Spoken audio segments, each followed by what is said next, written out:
தேசிய மக்கள் கட்சியின் மட்டக்களப்பு போரதீவு பெற்ற வெள்ளாவளி பிரதேச சபைக்கான உள்ளூராட்சி மன்ற தேர்தலில் போட்டியிடும் மண்டோர் தம்பளவத்தை வட்டார வேட்பாளர் தேர்தல் அலுவலகம் நேற்று தினம் இரவு 7 மணியளவில் தேசிய மக்கள் சக்தியின் மட்டக்களப்பு மாவட்ட பாராளுமன்ற உறுப்பினர் கந்தசாமி பிறவியினால் திறந்து வைக்கப்பட்டது.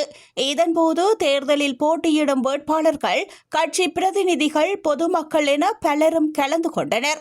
இதன்போது உரையாற்றிய கந்தசாமி பிறவு ஊடகங்களுக்கு கருத்து தெரிவித்திருந்தார்.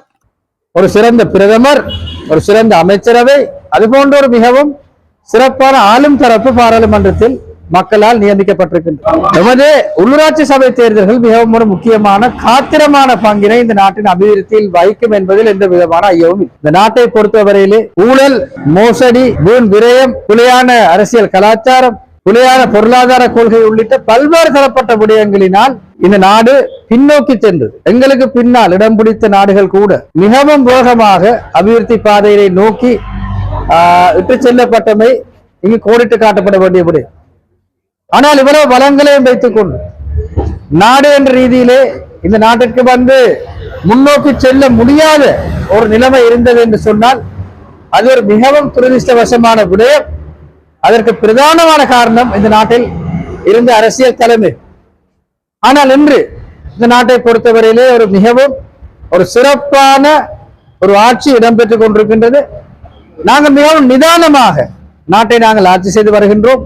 இந்த வேளையிலே இந்த அரசாங்கத்தின் இந்த பயணம் பிடிக்காத, தமக்கு வாழ்நாளில் மீண்டும் ஆட்சி பூரம் ஏற முடியாது என்கின்ற அந்த சந்தேகத்தை கொண்டு எதிர்த்தரப்பினர் தமக்குள்ளே இருக்கின்ற அந்த பேதங்களை களைந்து, தமக்குள்ளே இருக்கின்ற அந்த போட்டிகளை களைந்து அரசாங்கம் என்ற ரீதியிலே ஒட்டுமொத்தமாக எங்களை சாடும் நடவடிக்கைகள் ஈடுபட்டுக் கொண்டிருக்கின்றனர். இன்னும் ஒரு புறத்தில் நாங்கள் பார்த்தோம் என்று சொன்னால் இந்த நாட்டினை நாங்கள் கடன் வாங்காமல் ஒரு சிறப்பான ஒரு நேர்த்தியான ஒரு ஆட்சியிலே நாங்கள் இந்த ஒரு ஆட்சியிலே நாங்கள் நடத்தி வருகின்றோம். இவ்வளவு காலமும் தடை விதிக்கப்பட்ட இறக்குமதி பல கோணங்களில் தற்பொழுது ஆரம்பிக்கப்பட்டிருக்கின்றது. பல இறக்குமதி பொருட்களுக்கான கட்டுப்பாடுகள் கடந்த காலங்களில் விதிக்கப்பட்டிருந்தது. குறிப்பாக வாகனங்களை நாங்கள் எடுத்து பார்த்தோம் என்று சொன்னால் வாகன இறக்குமதி கட்டுப்பாடு விதிக்கப்பட்டிருந்தது.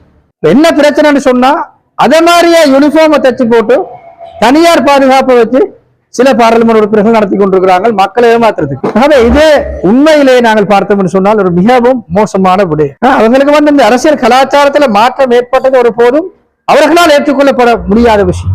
இன்னொரு பக்கத்தில் நாங்கள் பார்த்தோம் சொன்னால் எங்களுக்கு தெரியும் இன்றைக்கு சில கட்சிகளோட தேர்தல் பிரச்சாரங்கள் மிகவும் கீழ்த்தரமான தேர்தல் பிரச்சாரமாக இருக்கின்றது.